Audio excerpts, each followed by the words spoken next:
Now you'll see there in your church Bibles that this passage is headed the parable of the lost son. But in fact, Jesus begins this parable, do you see in verse 11, by saying there was a man who had how many sons?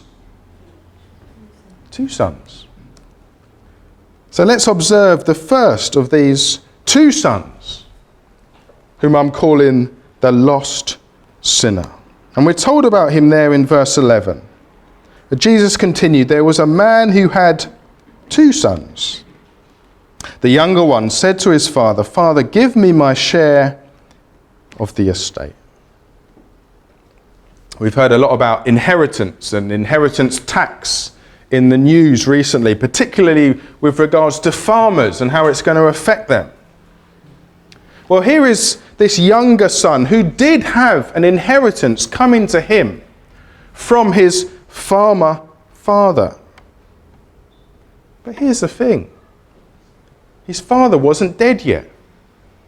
His dad was still truly very much alive. And yet this younger son wanted his freedom. He wanted fulfillment. He wanted to be able to dictate his own future. And so he says in effect to his dad, Dad, I want your things, I want your stuff, but I don't want you. I don't want a relationship with you. So Dad, since you're not yet actually dead, act like you're dead and give me my share of the estate. Give me my inheritance now. I don't know how you would have responded to this shameful, disrespectful request. But in this particularly sort of patriarchal society where honour and respect were so highly regarded, the father should have kicked his son out of the house with his tail between his legs. How dare you? And yet what do we find? Verse 12, we're told that no doubt with great pain and sorrow in his heart, the father liquidates his assets, divides his property between his 2 sons, and he gives his younger son what he asked for. And so with a wallet bursting full of cash, he gets out fast and he gets out far. Verse 13, not long after that, the younger son got together all he had, set off for a distant country, and there squandered his wealth in wild living. Yeah, for a little while he was having a whale of a time. He was the life and soul of the party. He was enjoying his newfound freedom, sex, drugs and rock and roll. But then disaster strikes. We're told, verse 14, after he had spent everything, there was a severe famine in that whole country, and he began to be in need. He's a complete prodigal. He spent and spent and spent and spent until he's got nothing left. And now the party's well and truly over for him. He gets so desperate that he got a job feeding pigs. I like taking my boys down to Mudchute Farm on the island, and you go down and you think it's quite nice.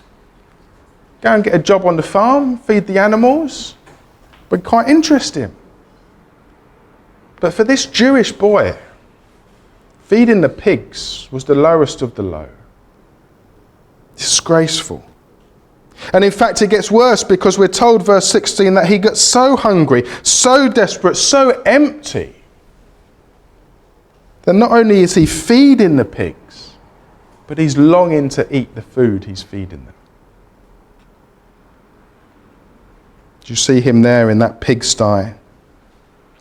He's lost, isn't he? He's well and truly lost. You could even say that he's experiencing a sort of hell, far removed from the safety, the security, the love of his father. Jesus tells his audience, and he tells us this morning, this is what it looks like. This is what it looks like to be a lost sinner. Yes, you're more than happy to receive God's stuff, more than happy to receive his protection and his provision and his blessing and his kindness and health and happiness.